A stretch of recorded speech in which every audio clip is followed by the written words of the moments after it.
Great. Thank you for joining us for another 1 Million Cups held at the Dallas Entrepreneur Center every Wednesday.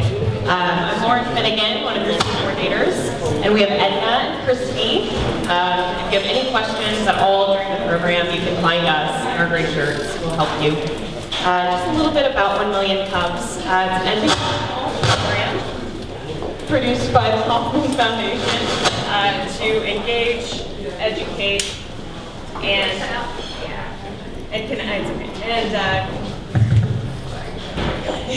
connect local entrepreneurs, plus help build startups on a grassroots level. We can't do any of this without our wonderful sponsors, so a huge thank you to Kertu for providing the treats.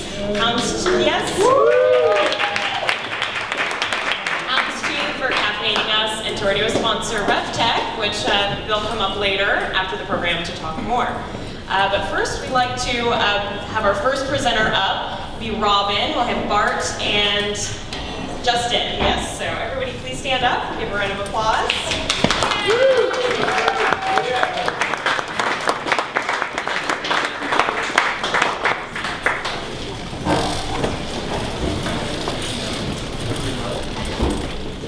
All right, thank you very much. My name is Justin Crandall, and this is Bart Lamont. We are the co-founders of Robin. So, what is Robin? We are bringing 21st century convenience to the $70 billion lawn care market. All right, so if any of you have tried to get a new lawn care provider recently, you realize that this is an industry that's very much stuck in the past. It looks a lot like it did 30 years ago. You make 5 phone calls, you maybe get 2 of these guys to call you back. They say, I need to come to your house and look at it before I can give you a quote. So you gotta wait a couple days for a price. Most of these guys don't speak English. If they do, they're owner-operators. They're guys out driving a truck. They're not sitting by a live chat window or waiting for your phone call. So communication is a challenge. And then typically you're paying with either a cash or check left under a doormat. So I don't know the last time you looked for your checkbook. Literally the last time I wrote a check was to a lawn care guy. So this is the industry as we found it. We saw a huge opportunity, and we're both family guys. We've got young kids. Don't have time to mow the lawn anymore. We just view this as a very inefficient market. And so we launched Robin in April of last year in Houston, Austin, and Dallas. Learned a lot over the course of 2015. And by the end of the summer, we acquired over 3,000 customers. As you can see, most of those are recurring customers, so we've done almost 20,000 jobs for those customers by the end of the year. Right? We look at this year and believe we can triple that. So why are those customers signing up, and what is the process? And I'll let Bart cover that. When a customer goes to the Robin website, they're able to receive an instant quote by only entering their address.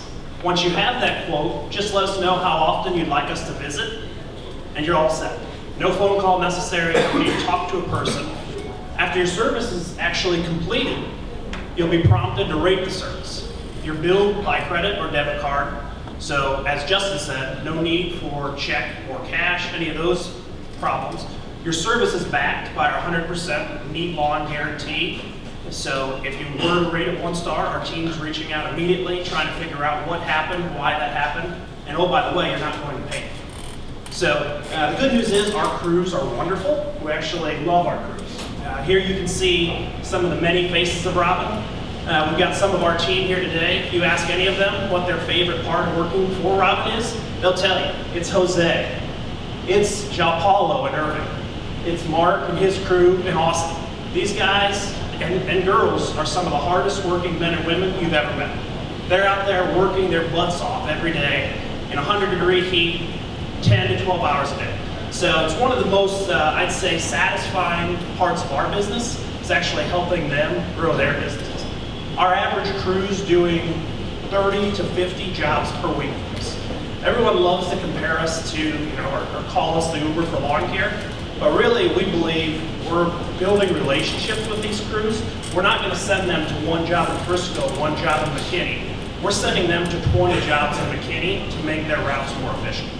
The biggest thing with these guys, we believe in building their business. We believe in developing a long-term relationship, and we know that's how we're going to make an impact on this industry. So one example of that, actually, we had a husband-wife team in Houston at the beginning of the year that started working with us. They were mowing lawns part-time, doing 5 to 10 jobs a week. And by the end of the summer, they were doing more than 80 jobs a week. More than half of those were Robin jobs. They had quit their jobs. They had bought a zero-turn mower and a trailer, and they are now budding entrepreneurs. Right? That's the kind of impact that we can have for these providers, and what gets us really excited. Yes, we love customers having a great experience, but we also love the idea of building these guys' businesses. So we didn't really go into our backgrounds. My background, I've been part of the startup technology scene for about the last 10 years, mostly in Austin. Moved to Dallas in July. I was part of a company named Bizarre Voice and IPO'd a couple of years ago where I got to start the European headquarters and build that out. Ran sales for another company that was backed by Seven Rosen here called Infoto that did e-commerce for retailers. Bart has an operations background both from the military, but also political organizing and managing the local groups for 2 governors of Indiana. And then many of you have probably heard of Dialexa. Their first company that came out of Dialexa Labs is a company called Vinley that's raised $6.5 million from first round capital and a number of other very large organizations. And Robin is part of Dialexa Labs. So we actually co-office with the team at Dialexa. We have their designers and developers working on Robin. We raised a seed round last year of $1.1 million from some great investors, including Brett Hurt, the founder of Bizarre Voice, John Jaggers, MD of Seven Rosen, Jeff Williams, and a number of other really interesting and helpful advisors for us. And we're hiring. So we are looking for folks right now as we get into the spring season, and we're expanding very, very quickly. Like I said, we've got a great office down in the farmers market, kind of deep Elm area. We get to work with the great people at Dialexa. We have catered lunch. We won't make you eat E. coli from Chipotle. We actually cater in from Cane Rosso, Rex's, really great places every day. Try to treat employees really well. And as Bart said, a lot of our team is here today. Feel free to ask them what it's like to be part of Robin. I think that's it. I think this will open up for questions.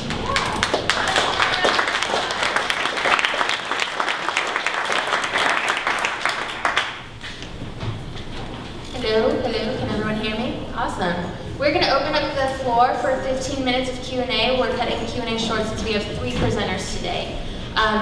When you are called on, please allow me to repeat your question over the mic prior to letting them answer your question. Go to Mike. So you mentioned that you moved from Austin. Why? Why did you move from Austin?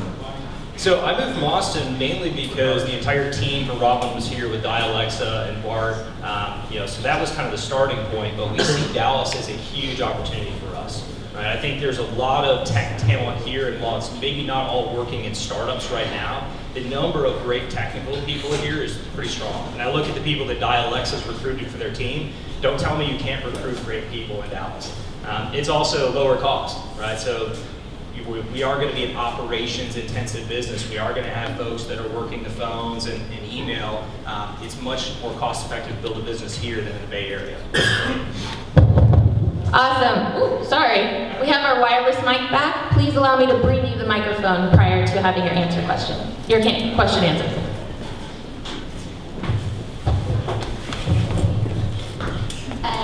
With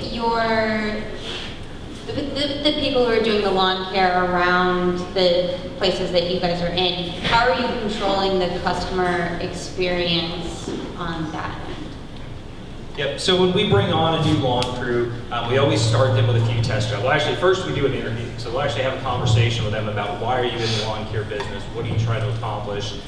We send them out on a test job, so maybe do 2 or 3 lawns with customers that we know won't cancel if things don't go well. If they do a good job with that, we continue to build their business. And so very quickly, we become their largest customer. So if it rains and you need to push a job back, just remember, we make up 30% of your customer base. Don't push our customers. From the customer standpoint, we send them an email after every service asking them how we did. So we look at the ratings on those providers. And then we also look at retention rates. So even if you're getting great ratings, but your customers are all canceling, we seem to have a problem there. So those are the things that we look at to maintain quality.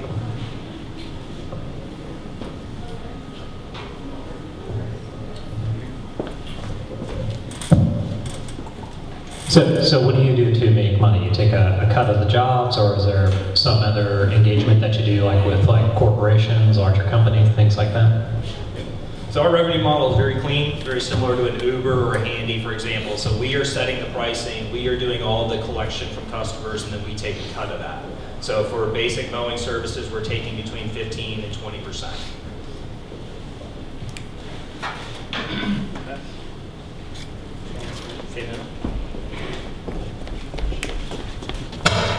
So does seasonality pose a problem for managing your business and keeping consistent cash flow? So there's definitely a seasonality element to our business. And obviously we're just coming out of the off season right now. So our target going into the year was to see if we could maintain 40 to 50% of our peak revenue during the off season.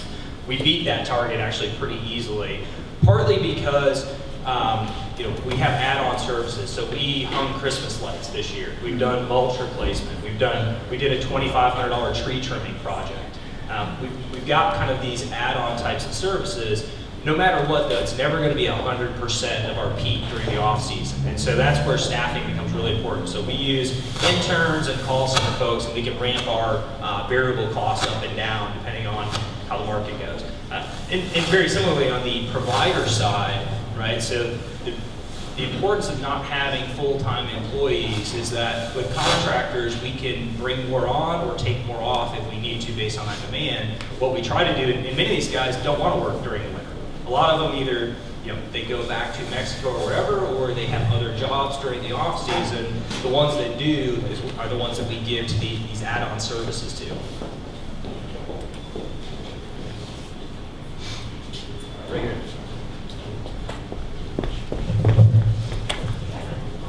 Good day, guys. What do you guys need? What do you want? Right now we're looking for team. So we're looking for employees to kind of build out our team this year. We are actually about to close another fundraising round here at the end of this month. We hit our targets, we may oversubscribe, but right now the biggest thing is just getting ready for mowing season and getting a better, not a better team, that sounded bad, sorry. We have 3 of our team members here. A more complete team so that these guys aren't having to work quite as many hours. Is that better? And also, we're always looking for customers. So if you're a customer in this room, sign up immediately. TryRobin.com. Okay. I would say give us like an hour, and then you can use the code 1MC, and we'll give you your first mowing for $10. All right. You see any threat from any legislative changes in the whole 1099 that's brewing out there right now? Yeah, I mean that whole thing has definitely thrown a wrench into what Uber and Handy and some of those guys are doing. I feel like we're pretty far away from that, primarily because our contractors, almost all of them have a lawn care business already. They already have their own customers. We're not telling them what time they have to show up. We do tell them a day, right? But we're not defining their job. And so the IRS has about a 20-point checklist. We maybe are in a gray area on like 3 of them, right? So I feel like we're pretty safe, but it is a big question out there, and it's one that hopefully at some point Congress will take up and create this 3rd classification of worker. But thankfully, I don't think it affects us too much. What avenues are you taking for customer?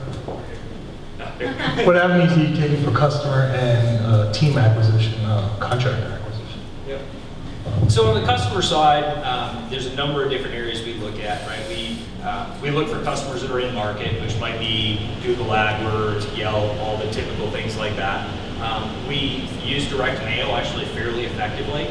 It's very targeted based on our zip codes and some demographic information that we use.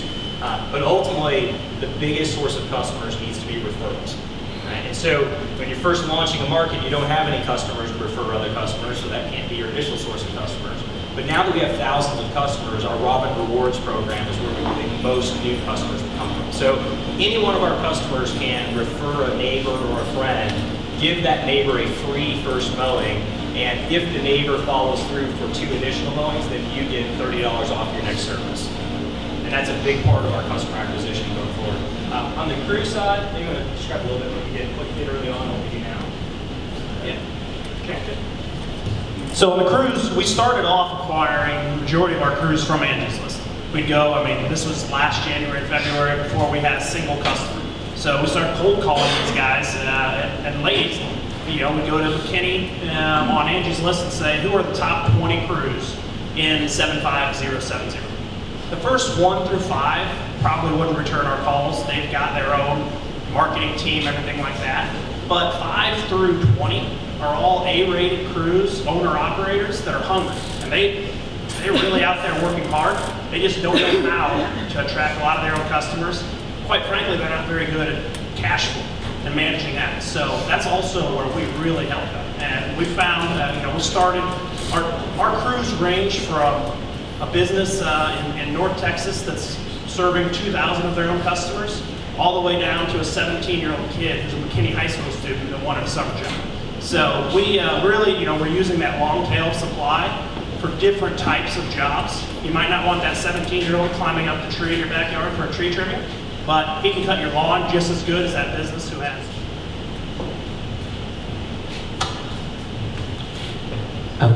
What's your, I keep You're- looking up. your insurance? Do you require the contract work to have insurance? And then second question is, do you have any fear of being cut out from the contractors as they get relationships with the end user? So we have a general liability policy of up to $1 million that covers our contractors. And then from a disintermediation standpoint, so we thought a lot about this before we launched this business. We had 7 different answers for investors about how we thought we would address that if it came up. It really hasn't been an issue, and I think the biggest reason is the relationships that we build with these providers. We're not making them bid against each other for jobs. We're not making them fight it out for customers. We're going in and saying, you're our partner, or you're one of 3 partners in this area. And if you do a good job, I'm going to give you 20 jobs, 30 jobs, 50 jobs. If you ever try to cut one of my customers, though, you're not going to lose 1 job. You're going to lose 30, 40, or 50 jobs. We don't use the stick very often. The carrot is enough. And these guys, like I said, we do have very, very good relationships with these providers. The other thing, though, is just the economics of the industry, right? It's, you pay $34 to have your lawn mowed, the crew gets $28, so there's $6 margin there. He's got to knock on your door and say, hey, I can save you $3 a week, and I can pocket another $3 a week. And you kind of go, for $3, I kind of like that. I can pay with a credit card, I can communicate with these guys. So it's just not a huge dollar figure to try to go grab.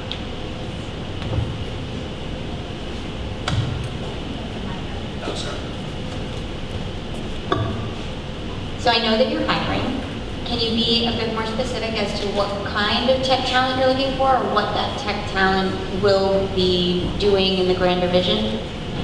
Yep. So right now, the biggest thing we're looking for is front-end developer, and then we will be hiring out mobile development, so app development types of folks. And then ultimately, we need to transition our entire business. So right now, Dialexa has built everything for us. They're maintaining it. But by the end of this year, we will be hiring a VP of engineering or CTO and building out a full stack team. But right now, the front-end developer. And then operations side. So we have a role we call the master communicator. They kind of sit between the customers and providers, make sure everything is running on time, and handling the escalated types of issues. And so we look for folks with good communication skills and good kind of detail orientation.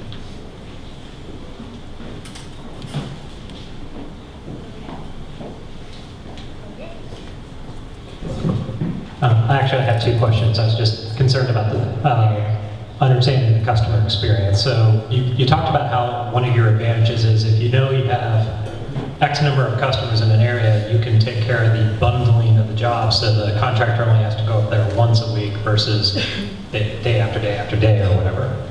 But if I'm a customer and I need like an immediate lawn mowing, like I'm going out of town for vacation or my HOA bugged me to mow the lawn, how quickly could I get somebody out? So typically we are in an area more than 1 day a week. Often it's 2 days a week. So generally we can get to your home within 2 to 3 days. We do have spot crews that will occasionally send out on more of an emergency basis, but the number of lawn care emergencies are relatively low compared to the recurring weekly or bi-weekly. And going out of town is fine. Just let us know what either your gate code is or any other information. Over 70% of the customers whose homes we service are not home when we come. And then my other question is, what is your definition of lawn care? Is it just limited to mowings and trimmings and blowings, or is it also mulching services? anything related to tree trimming, masonry, other things that might occur outside of my house? So last year was very much about the basic mowing, edging, blowing, as they call it, mow, blow, and go, right? So that was what we started with, was making sure that we could acquire customers and execute thousands of jobs a week for just basic mowing. We always believed we were moving into the add-on services, but customers were already pulling us in. So last year, we did a $2,500 tree trimming project. We did a $6,500 landscape design and installation project.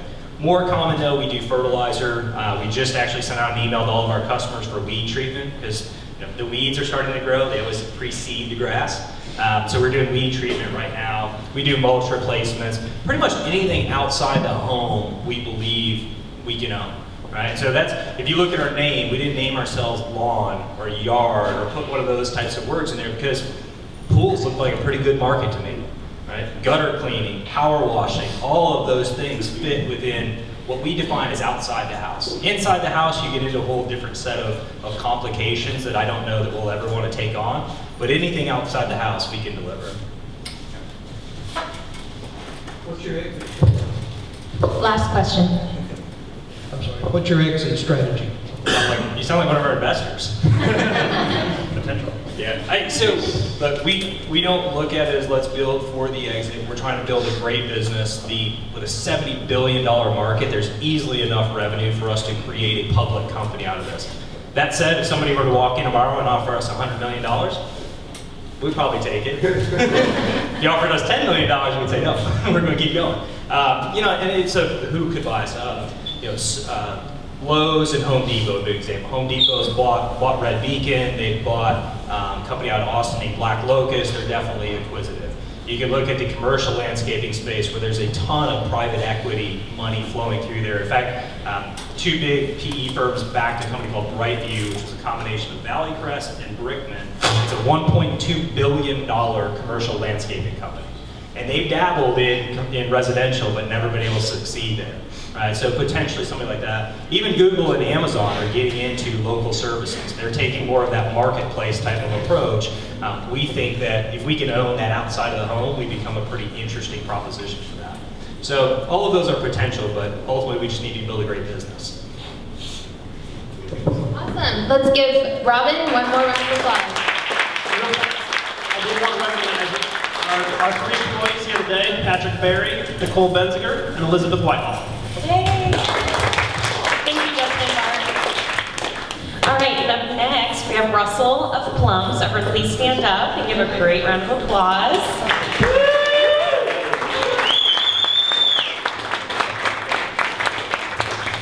Good morning, and thank you guys very much.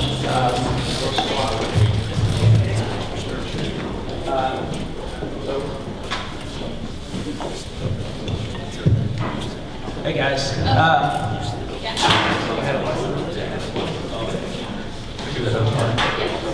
So I want to thank the 1 Million Cups crew because they've invited us back.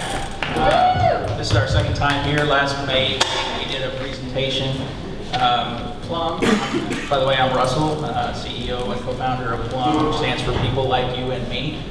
And 6 months ago, we were hard at work on the technology and the platform. It's taken us another, 8-9 months working diligently to get to private beta, and that's kind of what I want to talk to you guys about now. Before I jump into a couple of videos that'll keep this short and sweet, since 6 minutes is not enough time. Just want to cover our PLUM team. Myself, Jason Cohn is the CTO. Bob Seabold is our primary board advisor. We've got a small team, 2 programmers, marketing intern, myself.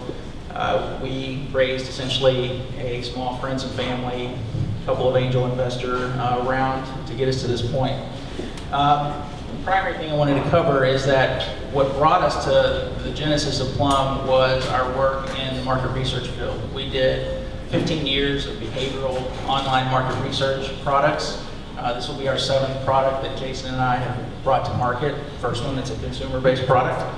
And it was from doing surveys on websites like Expedia, Disney, Microsoft, Cisco, and so forth, where we actually collected behavioral data and combined it with attitudinal or survey data, that this idea was born. So just to kind of get you to that point, if we can run the first video. Imagine going to the world's largest cocktail party with billions of strangers, and your goal is to find a group of people there who share your common interests, people who you really click with. Can you imagine how long it would take to find those special people? Now, imagine going to a small gathering of people where everybody shares in your common interests, challenges and pursuits. People who are happy to lend their support and appreciate your input and ideas while maintaining the utmost respect for anonymity and privacy. This is the magic and power of PLUM. PLUM is a software program that acts like an overlay on the internet that automatically connects you with people who share your passions, your interests and concerns. Sound too good to be true? Well, here's how it works. PLUM takes the most irritating nuisance on the internet, behaviorally targeted ads. You know, the ones that seem to follow you around. Well, PLUM flips the script. Instead of using your data to just sell you more stuff, PLUM lets you use your data to connect with people like yourself, automatically and anonymously. These are the people you may never have found at that big party. Stop wasting time on the internet, trying to find people you want to connect with, and let PLUM connect you with like-minded people who want to connect with you. Plug into PLUM, and using the web will never be the same. PLUM, people like you and me. So essentially the value proposition for PLUM, having come from market research, the data that we were using in the past was very similar to the things that behaviorally targeted ads use. They know when you're researching an illness, they know when you're looking for a ticket for your favorite sports team. Why can't they use that data to connect you with other consumers who share those same passions and concerns? And that's essentially what we built with PLUM. Can you go to the second video? This is the getting started for our private beta. Welcome to PLUM, Which the launched software in January. overlay for the internet that helps you connect privately and anonymously with people who share your passions and concerns. When you install the PLUM extension in Chrome, it built an interest profile for you based upon your browser history. To access your profile, begin by going to the Discover tab. If you would like to see how PLUM has classified your interests, select In the Future. You will be able to create your own groups and establish criteria by demographics, location, and similarity, enabling PLUM to auto-invite users that match the specified filters. Wondering how to keep up with PLUM on the go? No problem. Simply log into www.plumgroups.com using your mobile device, and PLUM is now at your fingertips. The PLUM team is excited to have you join us on this journey, and we encourage you to share your thoughts about PLUM so that we can continue to improve. Don't forget to tell your friends and family about PLUM. After all, it's not about our differences. It's what we have in common that binds us together. Imagine going to the world's largest cocktail party. Okay, thank you guys.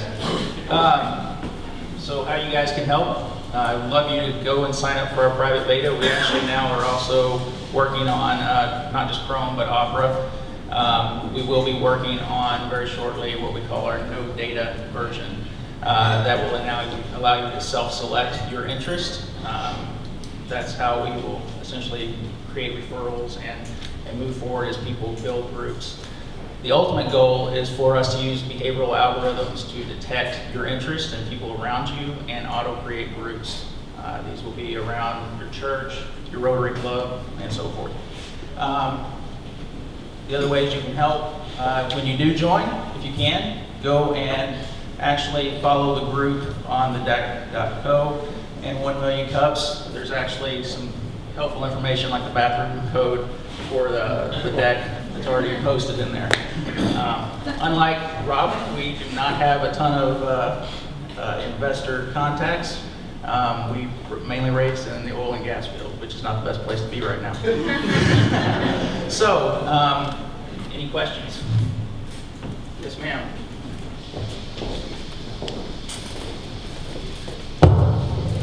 Oh, sorry. There you are. Hey, good morning. So I have a question in terms of a new social media platform. I mean, what's your approach to get beyond where things like Google Plus has tried and tried to in a similar vein? The primary difference between us and, and Google could have done this, I don't know why they didn't, is to actually utilize your data to be more intelligent about connecting you with people. The other thing we're trying to utilize is the actual anonymity. I know anonymous applications have a lot of negative press going on right now, but we feel like there's a ton of conversations that just aren't happening on social platforms right now because you can get outed about your employer, get kicked out of school. We are trying to be an 18 and over platform, and we're trying to appeal to a larger demographic than, let's say, a Reddit, which seems to be a very male-dominated, techie kind of community. Not sure if that answered all your questions, but anybody else have? Yes, ma'am. How do you guys make money? There will be ads in that little toolbar. There will be ads in natively in the feed, but generally we want to move beyond that. Once we have the platform built out, we would like to use PLUM to be a brand community. The story I like to tell is an airline, hypothetical, Virgin Airlines invites their frequent flyers into PLUM. A week out from your flight to London, a little group shows up for your flight, says you want to start anonymously chatting with the other people who are going to be in your flight. You'll be able to use the Discover tool to find the golfers who are going to be on your flight, start setting up tea times or whatever it is that you want to have common interests around. You get on your flight, they will have access to your interests, so your digital entertainment, your magazine would be customized to your seat. So that's where we see it moving. My follow-up question is, based on the video that you showed, don't you feel that that's a conflict of interest with the flipping the ad and data? Right. So the way we feel about it is everybody owns their data. You delete your data from PLUM. And let me take a step back. I'll answer your question real quick and then I'll take a step back. You delete your data, it's gone from PLUM, and we're not going to be buying or selling it. That is one of our principles. I can't say forever because we do want to exit at some point, and we can't guarantee the morality of the other folks that are out there. But you would be sharing your PLUM profile with Virgin Airlines, and only Virgin Airlines would have permission to use that data. So in that case, you are taking ownership of your data. Very much like when you share your Facebook profile. Kind of step back, how we kind of think about your data. We always want to be transparent. It's one of our core principles. So when you join PLUM, we categorize all the last 3 months of your history in about 480 different categories.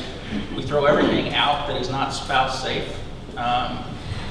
We use a lot of the same kind of technologies for safe surfing. So we know if something's sexually explicit and so forth. We never tie that back to anybody's account. And that's essentially how we get the initial interest, which are about 450 broad categories. Anybody else?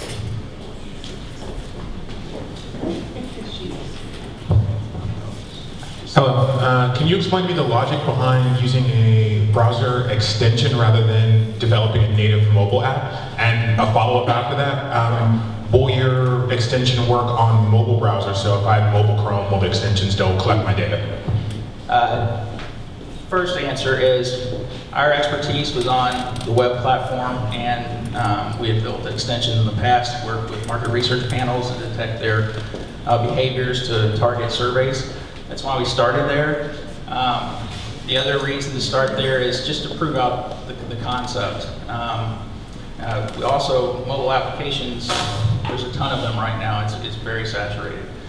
We do want to move to that no data to provide full coverage for platforms. We do have the ability to go native on Android and to get the data and build your profile behaviorally. We do not currently have that data capability on iOS platforms. So that's why we have to have that no data version. Did I answer all of your question? Yes. Okay. And this gentleman right here has a question. How are you getting the word out? How are people finding out about this? How is it being marketed? Right. So right now, everything's been about getting our our advertising engine revved up. That's the only truly recurring way to bring in the initial consumers. As Robin talked about, it's then all going to be all about the referrals. So as we get into people creating their own groups or us auto-detecting common interest and creating groups for those folks to say about your church, we'll be asking for referrals to all the other members of your church that you know to come into PLUM. So we're going to become viral at every interest point that we can detect that makes sense to start that kind of conversation for people. Another question. You're asking for investors. What do you provide that is enticing to investors? Why would I invest in your company? What is the long-term forecast of what you're doing? How am I going to have an ROI? Right, so we are building a social platform, and obviously it's not very popular to do so here in Dallas. It seems that Silicon Valley is where your Twitters and your Facebooks arise. We feel like this is a product that's based on data, much like the success of Facebook being based on data, and why Twitter is having trouble in the market. And we feel like we can actually grow to a significant size based on the intelligence that we can bring to the market. And from that, you've got your normal social media ROIs on it. Again, we feel like we have multiple revenue channels with brand communities and how we can affect businesses. If you think about businesses, right now they spend billions of dollars bringing people to their websites, and then they hand their social media contacts off to Facebook. And now Facebook is now charging them again to access those folks by boosting posts. We would be partners with them. They would have access to their customers. Their customers would now, instead of having a one-way or kind of conversation with the brand, they would now be able to connect with other customers within the context of the brand. So if you are a triathlete and you're using Nike products, what's more relevant to you than a review? It's having an actual conversation with another Nike brand customer about that product. And we feel like we can facilitate those very quickly with our technology. Anybody else? Hold your hands up high. Anyone? Okay, well, Oh. one more.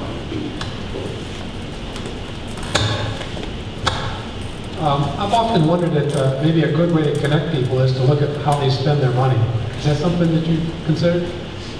We're not going to be tracking how people are actually spending their money or getting into that kind of level of tracking. It's just, to us, it's kind of oppressive.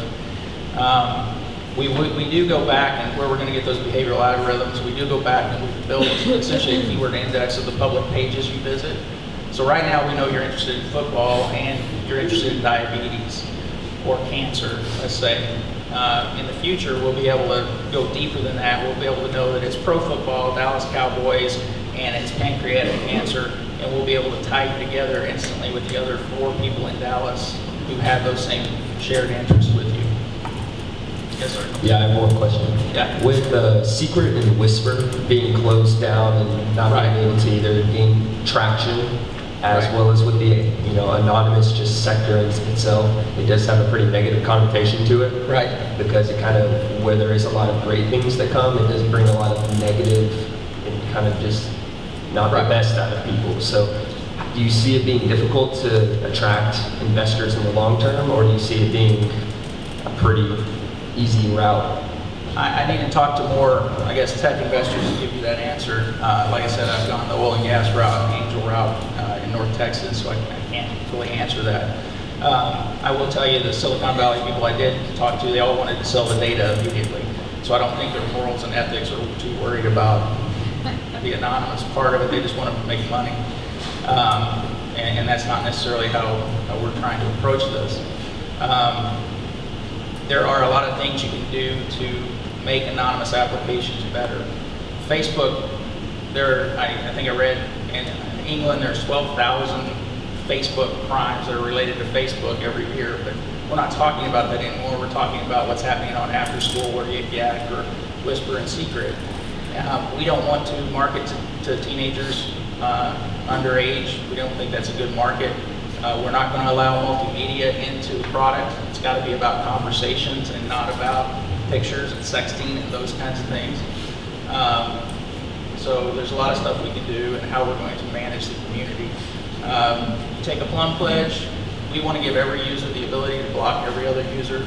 We think that's the most effective way. You take the voice away from the bully by everybody just ostracizing them. It's kind of like a secret ban, but you, the community, get to enforce that. We feel like that'll help go a long way to solve a lot of the problems. Any other questions? Oh, okay. Taylor's back.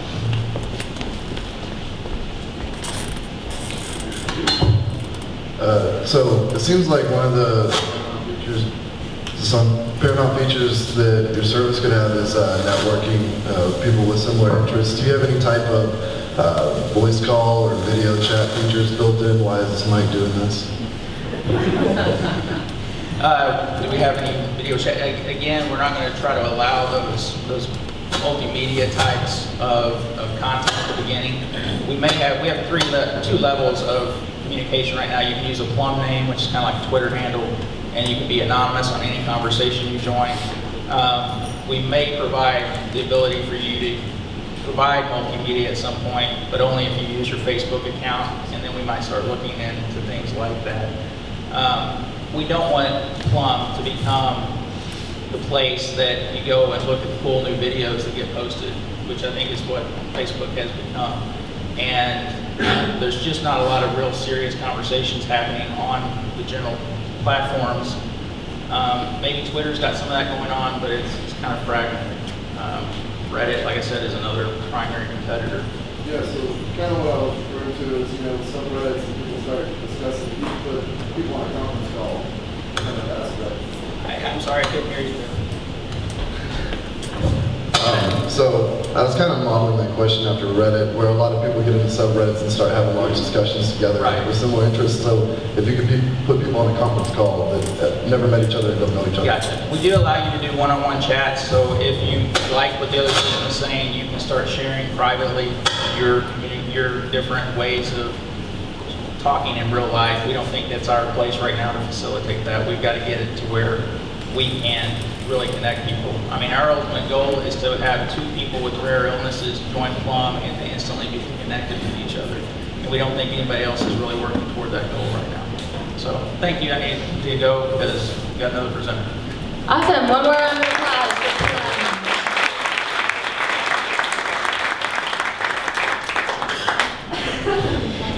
Great, and a quick reminder to follow the conversation on Twitter, 1MillionCupsDAL, and hashtag is 1MCDAL, and then we have all of our presenters' Twitter handles listed on the board. And now let's stand up and give a big round of applause to Martin of Pitch PR. Welcome to the stage.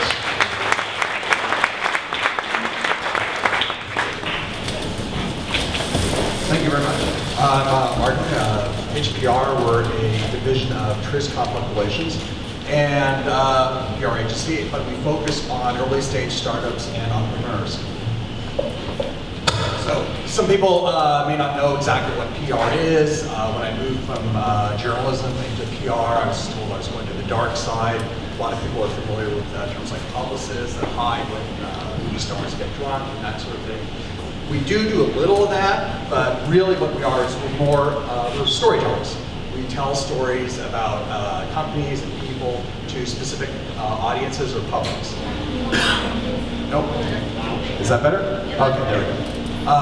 As part of that storytelling, we create custom strategies for each individual client or company. It's getting that feedback. Yeah, let's try this guy. Okay.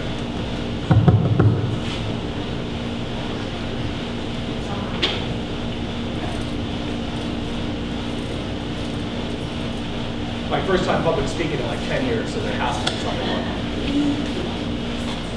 think that's the AC. Oh, okay.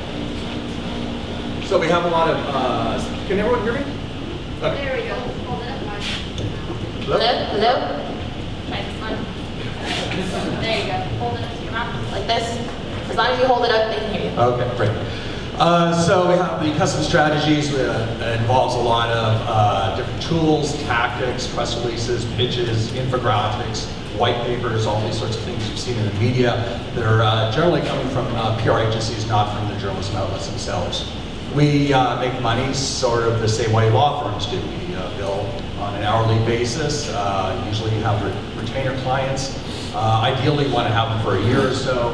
At TrisCom, our clients start at about $3,000 and go up per month. Other agencies, very top ones, international ones with international clients like Frito-Lay or PepsiCo or something like that, 20, 40, 60, whatever, thousand a month. So, with those kind of figures, why do startups need PR? Well, as we heard from a couple of the two previous presenters, one of the problems they have is having people find out about it. That's primarily our job, is we get your name out there. We get that name out there to your customers, your users. If you want to do beta testing, we get it to investors. If you're trying to reach somebody that reads Forbes or Business Insider, we're the people that are going to be able to help you into those outlets. You also need employees. Ideally, you want at some point employees that read Forbes or Business Insider. And brand recognition and to establish your reputation. So not only have they heard about you, but they've heard good things about you. So why we started Pitch PR? There were some discussions about sort of the Dallas startup ecosystem, and there were some, discovered there were pieces missing. We've got a lot of people, very creative people that are coming up with some great ideas. We have a great technical community, a lot of programmers, and we also have some VCs and angels, but there's nobody sort of helping to put those two, all those groups together. So that's primarily how we see our role in the startup area. Our model of Pitch PR is pretty simple. We've got a broad level entry class that we're going to be starting March. That will be to teach people sort of how to do their own PR. We understand a lot of startups are bootstrapped, they're friends and family round, and this is sort of how to do it yourself. Then from there you progress to a working level, which is sort of a 1-month commitment, professional level, and we hope after that point, a couple years afterwards, you become cash positive and you have good memories of us and you become a TrisCom client. So the entry-level class, as I said, is sort of a broad look at PR. We teach you all the nuts and bolts. We teach you best practices. And it's followed by half-hour one-on-one consultations. The startups can get specific advice for their companies. And that's about $150 per company. We're looking at having 3 people under each company name. So if you have 2 co-founders and a developer and you all want to attend, then you can all do it for that price. For the 1 month working level, we want everyone to attend the classes first so they have the groundwork done. We work with you on a specific PR plan. We try to identify one story, a newsworthy story, which a lot of startups, entrepreneurs may have problems identifying what news value is. A new website, revamping, that kind of stuff is not necessarily going to make any headlines. So we work with you to find out what those stories are, work with you on the press release, and then help you track the media coverage from that. The professional level, 3-month commitment. That one is $2,500 per month, and that one we're looking at 3 different stories. And we're going to be helping you more with the pitching on that aspect, and also trying to get you more national coverage than you would with the single month. And you can never tell. One of the big questions I get, I've been doing PR for a while, is how good are you? You always should ask any PR agency. These are some of the outlets we've got clients in. You can see some local ones, some national, some international ones. And that is it. Here's the contact information. And thank you very much for your time.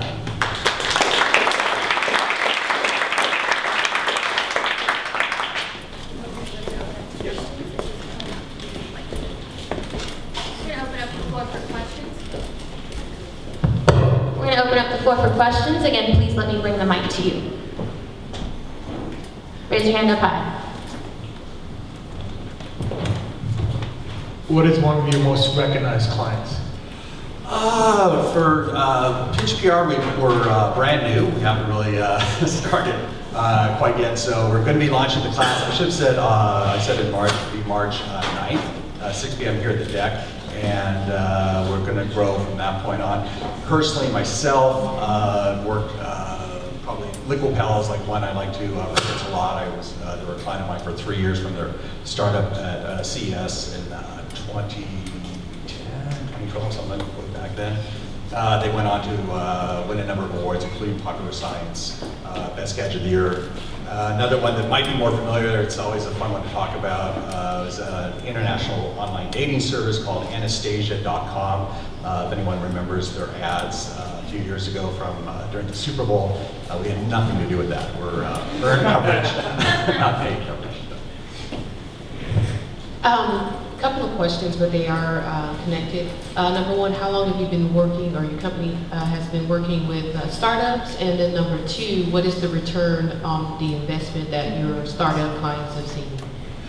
As far as starting goes, we've been working sort of since the fall, just to get all the nuts and bolts in place, to get the curriculum done and that kind of thing.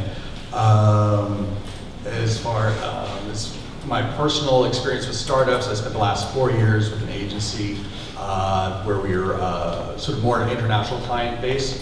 So we were dealing with startups from Moscow, Paris, Singapore, what have you. 2 years of that specifically was very heavily focused on digital currency, Bitcoin, and blockchain. That's my own personal experience on it. And then for ROI is always a big question on public relations. The ROI is hard to measure because a lot of it's intangible. It's do people recognize your name your company's name on the street? Do people have a favorable impression of your company, of your startup? Sometimes there will be a lag between having a successful placement in Wall Street Journal and that translating into click-throughs on a website, for instance. What we generally do is we have an advertising equivalency, and it's coming in and out of fashion in the PR industry. But we generally sort of look at how much those placements would cost you if you had bought ads the same size and caliber. So how much would a full page ad or front page ad on the New York Times above full cost versus our expenses? And ideally, your PR agency is getting way more placements than you would have spent. Is that, I get it? Any other questions? How do you sign up for the class? Well, come see me afterwards, and if you have a card or something like that. Sorry about that. Oh, that's all right. And we'll just do the old-fashioned way, give me a piece of paper, and if you don't have one, I'll write it down myself. Way in the back.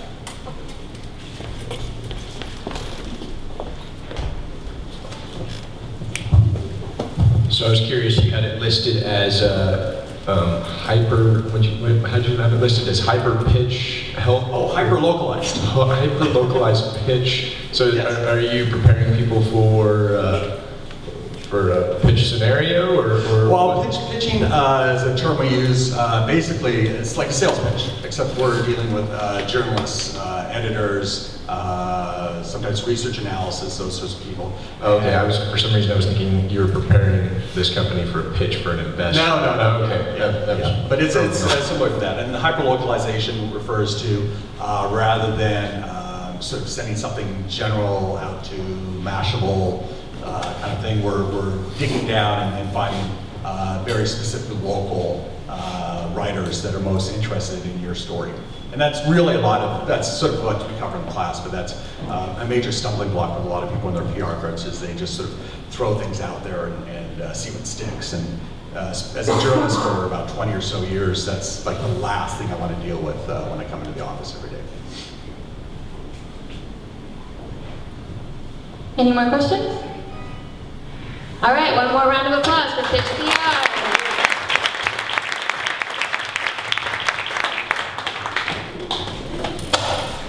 All right, and now we'd like to welcome the CEO of the deck, Trey Bowles. Please, everyone, stand up for him. Thank you. All right, guys, thank you for being here.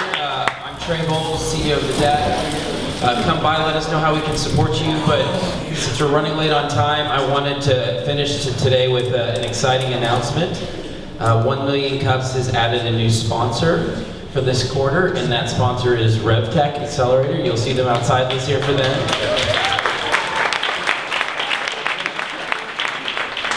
I'll let David Matthews talk about exactly what RevTech does, but I just want to say it's exciting to see organizations like theirs that are coming into the community, that are finding companies, helping them grow, helping them expand, helping them raise capital.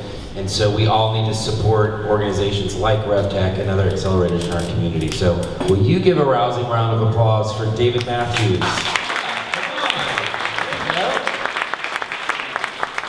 Thank you, Trey. Well, RevTech, we have been an anchor tenant of the deck since the very creation of the deck. So glad to be here and glad to be supporting this activity. So RevTech, we are focused on retail technology ventures. If you have a product, an innovative product, whose customer is the retail industry or the restaurant industry or even the hotel industry, we would love to meet you. We run a 14-week accelerator program through the summer with a pitch day event in the early fall. Here's why you should care. Also, you know, what we look for in backing is not just the retail tech focus, but also a team with at least two co-founders that are full-time committed, a team that's built an MVP that can be demonstrated to a customer, and ideally some customer validation, even if it's a beta test. Here's why you should care about RevTech. Last year, 80% of the companies that went through our program were able to secure and close on seed funding rounds during or immediately after our program. The average round size was $400,000. So I don't know if you're looking for funding and you'd like an 80% success rate. I don't know if we can deliver that this year, but we did last year. And we certainly want to do as well as last year or better. The other thing, and this is really significant, the reason we focused on retail tech is because Dallas just has a critical mass of restaurant and retail companies based here. What does that mean? Well, for the retail tech category, over $100 million of venture capital has flowed into local success stories. Some you may have heard of just in the last couple of weeks fundings, Oculus 360, InTouch Controls, Coupon Media, Theatro, Reward Style. And these companies, they've attracted more than $100 million of capital in the last 2 or 3 years, but also they've attracted money from the coast, from the West and East Coast. And the company got to stay here. Why? Because their customers are here. And that is good for Dallas. We're tired of getting a company seed funded and up and going only to lose them to California or New York. So if this is of interest to you, please come see us. We would love to know you and hear about what you're working on. I want to introduce to you quickly our new Director of Business Development, Mr. Jonathan Fine. He's going to tell you about a big upcoming event that we're putting on. Come on up, Jonathan. Welcome on in. Hey, we're at Startup 2. This is 33% growth right here. We've gone from 2 to 3 people. Hi, everyone. Again, my name is Jonathan Fine. I'm the new Director of Business Development with RevTech. Like David said, we have a very exciting event on March 30th. We have tech trends in retail and restaurants. This will be in Addison. We're going to curate 12 to 15 already VC-funded startups that we'll put in one room. It's going to be an afternoon, and you'll be able to accomplish here what you would have to spend over a week traveling to go find these different startups and listen to them and have them pitch to you. It's going to be a great event, a great place to meet people in the industry, a great place to see and learn about these new ideas. And we hope to see everyone there on March 30th in Addison. Great.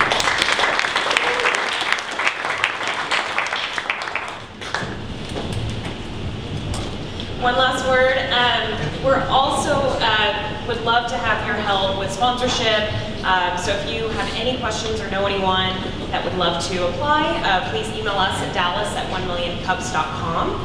And then we also have a YouTube channel, so please subscribe, and a newsletter. So can't do this without you all, so thank you one more time, and big round of applause to all the presenters.